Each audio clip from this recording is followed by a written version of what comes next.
Reflexão do dia, reflexão do dia. Na reflexão do dia de hoje, nós vamos falar um pouquinho sobre a meditação um pouco dos trechos da meditação dos novíssimos, ou seja, as últimas coisas que o homem deve pensar. O livro do Eclesiastes vai dizer que pensa no teu fim último, né? E não pecarás. Ou seja, pensar no nosso destino eterno é um grande remédio para evitarmos o pecado.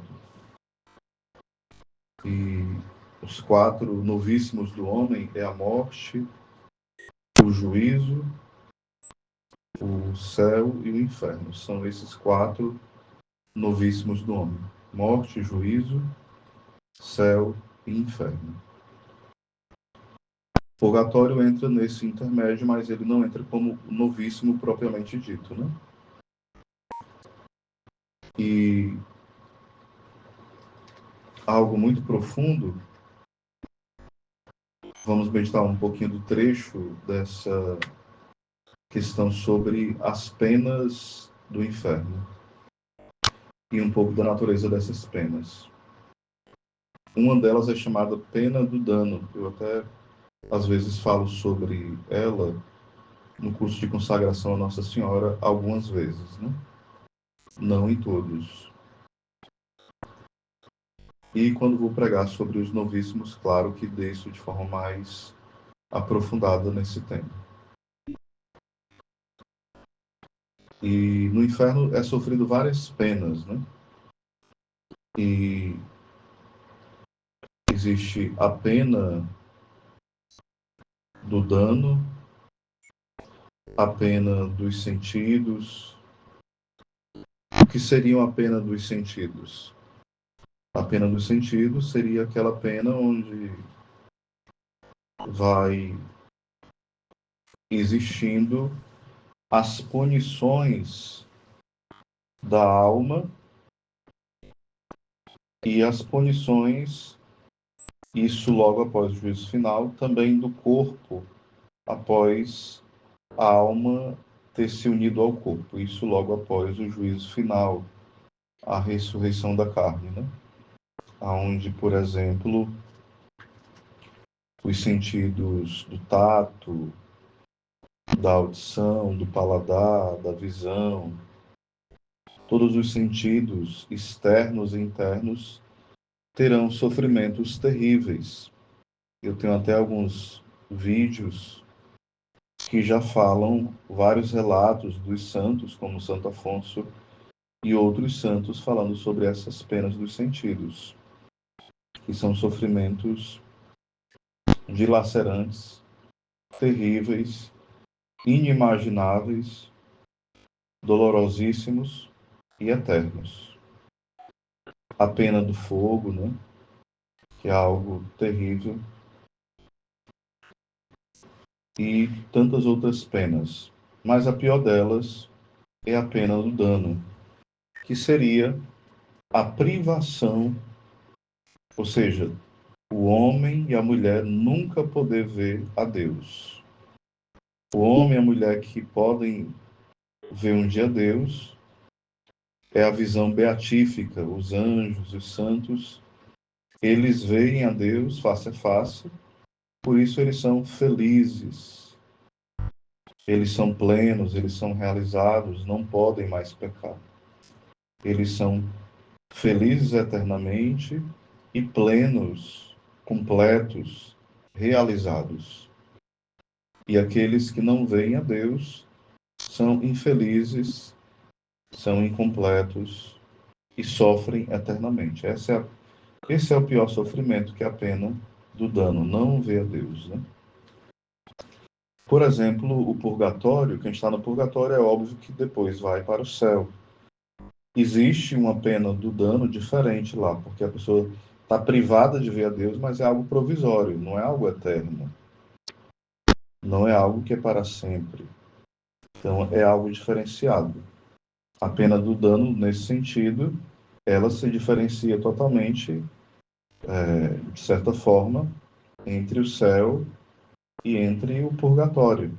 Aliás, perdão, corrijo-me, errata, entre o purgatório e entre o inferno. E vai falar o querido padre Rui Marinho o seguinte: a pena do dano do inferno consiste na privação eterna da visão beatífica, de todos os bens de que lá se seguem, porque além do maior bem que é ver a Deus, contemplar a Santíssima Trindade, existem outros bens. O bem essencial, o bem principal é Deus. Mas existem outros bens que se chamam bem acidentais. É uma linguagem mais teológica, uma linguagem também filosófica de alguma forma, né? Nós veremos a grande e santa Mãe de Deus, nós contemplaremos o glorioso São José, os santos de nossa devoção, os demais santos, os anjos, o glorioso São Miguel Arcanjo. Iremos contemplar os familiares que estiverem no céu, mas também a perca da visão de Deus é a perca também desses outros bens. Nunca veremos a Santíssima Virgem, nunca veremos estes santos, os anjos, nunca veremos as pessoas que nós amamos, né? Então é a perca disso tudo. E as almas que se perdem, elas odeiam a Deus e odeiam também a Virgem Maria, os santos, odeiam seus familiares, odeiam a si mesmas e odeiam eternamente. É algo tremendo, né? Horrivelmente tremendo. Vai falar ainda o querido padre Rui Marinho o seguinte: incluímos esta palavra para distinguir a pena do dano que se padece também, aqui fala um pouco no limbo, né, e o purgatório, que são muito diferentes da do inferno, como explicaremos em seus respectivos lugares. A questão do limbo, eu não vou entrar aqui, é um debate teológico que existe, né, acerca disso, eu não vou entrar nesse ponto, nessa explicação. Aí vai dizer, consiste na privação. Essa palavra, no seu pleno sentido filosófico. Não se trata, em efeito, em uma mera carência de algo indevido ao homem, e sim de uma verdadeira privação de algo com a graça de Deus. Ou seja, o homem deveria e podia ter alcançado a visão de Deus, mas pela sua negligência, pela sua omissão, acabou não alcançando. E assim, por exemplo, na ordem puramente natural, não é nenhuma desgraça que o homem não tenha asas para voar. Isso seria uma simples carência da natureza humana, não ter asas. Porém, não é uma simples carência da natureza humana não ter olhos para ver. É uma privação. É algo de deficiência, não poder ouvir, não poder falar, não poder ver. E aqui, lembrando que essa privação de ver a Deus no inferno, ela é uma privação eterna, que é uma grande diferença que existe entre o purgatório e o inferno. O purgatório é algo temporário e é em vista de um bem eterno. E a pessoa está ali cheia de esperança. Então, as Sagradas Escrituras, ela vai falar de forma muito clara sobre isso, sobre a pena do dano, né? Está revelada de forma muito profunda ali no Santo Evangelho, onde o próprio Jesus fala: apartai-vos de mim, malditos, em Mateus 25, 41. Isso é uma palavra muito forte de Jesus que está falando da exclusão total e definitiva da glória e do destino eterno e dos suplícios, ou seja, dos tormentos eternos que vão se seguir a esse afastamento de Deus, ou seja, essa ira, essa punição eterna. Ou seja, os incrédulos, os que foram omissos, os que não amaram, os que não se abriram à graça de Deus. É um afastamento definitivo do Senhor. É muito claro isso nas Santas Escrituras, em várias partes, né? Aqui em Mateus 25, 41, Mateus 24, 35, vai falar que as palavras do Senhor não vão passar. Tudo vai passar, mas as palavras do Senhor jamais passarão. O Santo Magistério vai ser muito claro a respeito disso. A Igreja definiu solenemente, como verdade dogmática, a pena do dano do inferno, ou seja, a privação eterna da glória.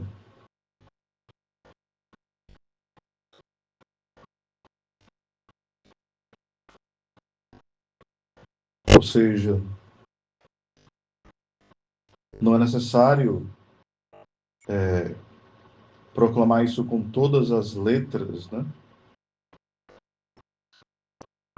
Mas quando a gente olha os documentos da Igreja, essa verdade está explícita em vários documentos, né? Onde vai falar sobre a existência do inferno, sobre a queda daqueles que estão em pecado mortal e que morrem de fato sem se arrependerem, sem a contrição perfeita, sem o sacramento da confissão bem recebido, que vão de fato para lá. Então, isso de forma muito clara, o magistério está afirmando a existência dessa privação da visão beatífica. Então, a gente precisa ler aquilo que o magistério está nos dizendo de uma forma mais clara, mas com outras palavras. Se existe uma punição para aqueles que morrem em pecado mortal de não ver a Deus, é óbvio que isso é apenas do dano, né? Uma das razões teológicas para isso, né? Porque Deus, sendo infinitamente bom, infinitamente misericordioso, mas ele vai nos deixar livres. Existe aqui o mistério da bondade de Deus, o mistério da liberdade humana também. Existe o mistério da iniquidade. E uma vez que nós ofendemos a Deus, endurecemos o nosso coração e não queremos a Deus, Deus não vai nos obrigar.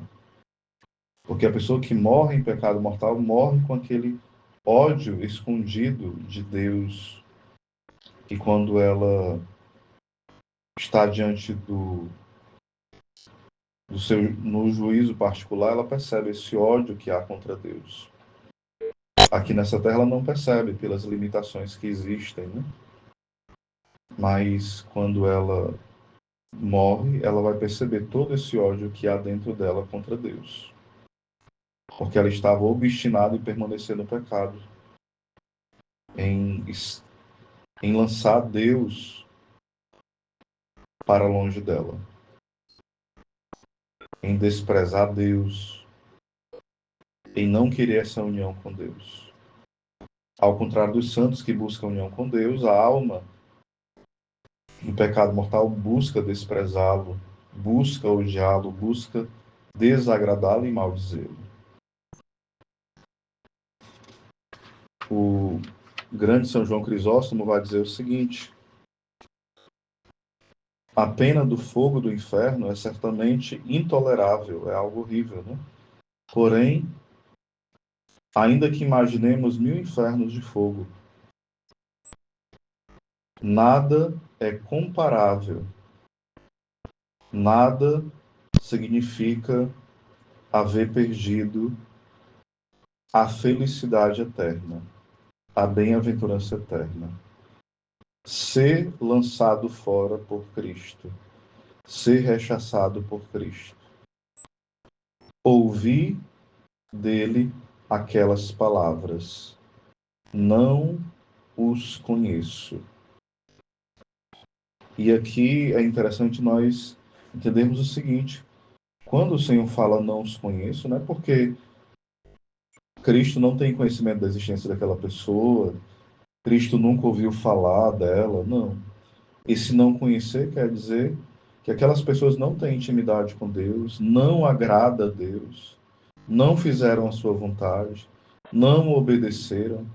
Esse não conhecer é um sinal de desaprovação, de não reconhecimento dos bens que eles deveriam ter feito e não fizeram.